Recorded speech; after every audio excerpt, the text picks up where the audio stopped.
আসসালামু আলাইকুম, কেমন আছেন সবাই? আজকে আমরা আমাদের ফুটবল গেমের ন্যাশনাল মিডফিল্ডার্স এই প্যাকটা নিয়ে কথা বলবো। এই প্যাকের প্লেয়ারগুলো আসলে কেমন? এই প্যাকে কি আপনাদের স্পিন দেওয়া উচিত নাকি প্যাকটা স্কিপ করা উচিত? এই বিষয়গুলো নিয়ে কথা বলার চেষ্টা করব। চলেন আমরা ভিডিও শুরু করি। এই বক্সের মধ্যে তিনটা প্লেয়ার আছে। একটা হচ্ছে ফ্রাঙ্ক রাইবেরি, গেনেরা গাতুসো, আর একটা হচ্ছে ক্রিস্টিয়ান ক্যারেম্বাও।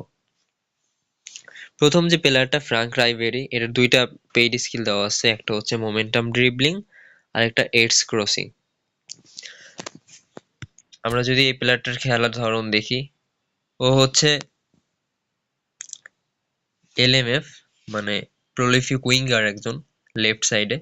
এর মানে হলো ও উইং দিয়ে বক্সে ঢোকার চেষ্টা করবে। এই প্লেয়ারটার প্লাস পয়েন্ট হচ্ছে এই প্লেয়ারটার টাইট পজিশন খুব ভালো এবং ব্যালেন্স অনেক বেশি। আর যদি দুর্বলতা বলি তাহলে এই প্লেয়ারটার উইক পয়েন্ট হচ্ছে এর ফিজিক্যাল কন্টাক্ট কম, অনেক কম, এবং স্ট্যামিনাও খুব বেশি না। সো এই দুইটা উইক পয়েন্ট আছে এই প্লেয়ারটার। এটা হচ্ছে আমাদের প্রথম প্লেয়ার ফ্রাঙ্ক রাইবেরি। এরপরে আমরা কথা বলবো ক্রিস্টিয়ান ক্যারাম্বাউ, এই প্লেয়ারটাকে নিয়ে। ক্রিস্টিয়ান ক্যারাম্বু, এটার খেলার ধরন কি এটা যদি আমরা দেখি, এটা হচ্ছে বক্স টু বক্স প্লেয়ার, অর্থাৎ ও পুরা মাঠ জুড়ে খেলবে। মানে আপনি যদি খেলেন ওরে নিয়ে, তাহলে মাঠের সব জায়গায় ওরে আপনি দেখবেন পুরা মাঠ জুড়ে খেলে।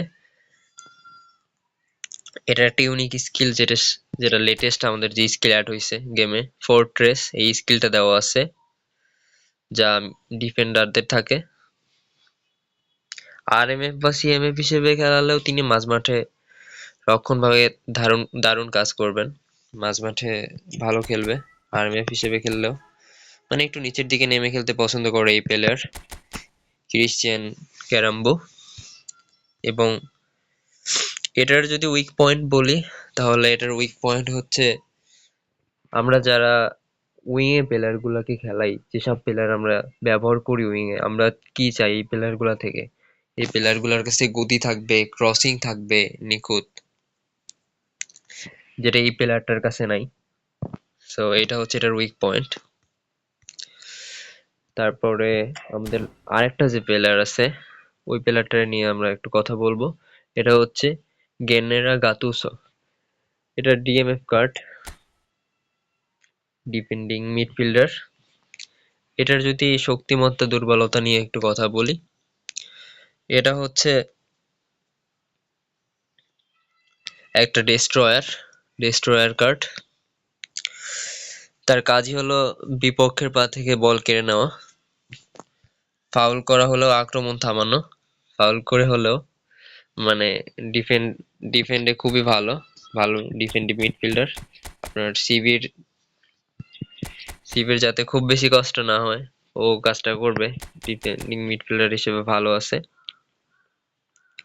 আর এটার যদি দুর্বলতা বলি, তাহলে পাসিং ক্ষমতা এবং ড্রিবলিং এই প্লেয়ারটার খুব বেশি ভালো না, পাসিং এবং ড্রিবলিং কম। আধুনিক গেমে যেখানে ডিএমএফ দের কাছে পাসিং ড্রিবলিং ভালো থাকে, সেটা এই প্লেয়ারটার কাছে তেমন একটা নাই, কম, এটা আপনি পাবেন না। সো এই হচ্ছে এই তিনটা কার্ড।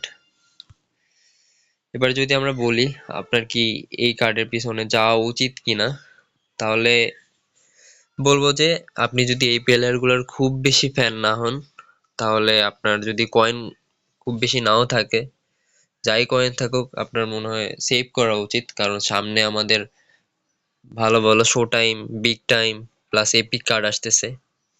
আপনার এপ্রিলের মাঝামাঝি বা শেষের দিকে আরো ভালো ভালো কার্ড আসতেছে।